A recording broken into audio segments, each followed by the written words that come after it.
Une plante recycle l'air grâce à la photosynthèse. Pour mettre en évidence cette photosynthèse, on peut faire plusieurs expériences. En voici une par exemple. Pour réaliser cette expérience, nous allons utiliser des feuilles aquatiques d'élodée. C'est une feuille qui est chlorophyllienne puisqu'elle contient de la chlorophylle. On le voit bien ici dans une observation de ces cellules végétales. On voit bien des petits chloroplastes qui sont constitués à chaque fois de chlorophylle. Donc c'est une plante qui peut potentiellement réaliser la photosynthèse. Voici dans un premier temps l'expérience A. On prend un bécher et on le remplit d'eau. On y plonge des morceaux de feuilles aquatiques d'élodée, qui sont ici. Puis on place sur ces morceaux de plantes un entonnoir renversé. Ensuite, on remplit un tube à essai d'eau qu'on vient placer au-dessus de l'entonnoir, mais attention, il ne faut pas qu'il se vide. Puis, toute cette préparation, on va aller la mettre sous éclairage, donc on va mettre une lampe allumée pendant plusieurs heures.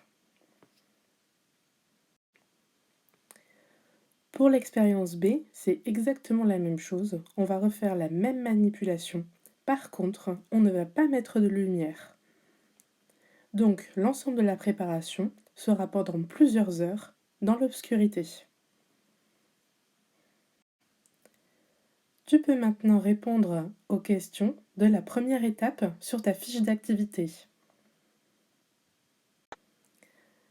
Regarde, j'ai filmé ce qu'il se passe pendant l'expérience. Voici ton entonnoir avec tes feuilles d'élodée, le tube à essai, et regarde ce qu'il se passe. Qu'est-ce qu'il se forme dans le tube à essai? Regarde.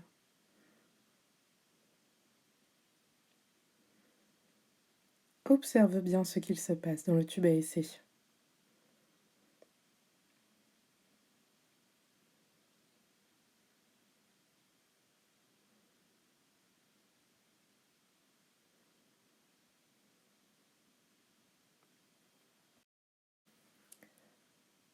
Vous pouvez maintenant répondre aux questions de l'étape numéro 2.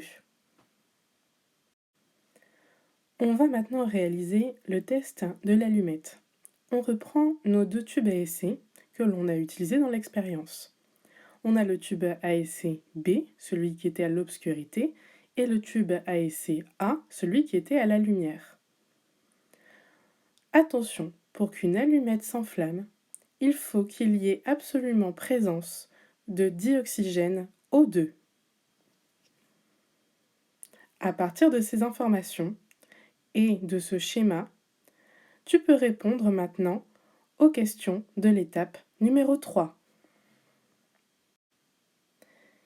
Une fois que tu as terminé l'étape numéro 3, alors tu peux conclure sur cette expérience.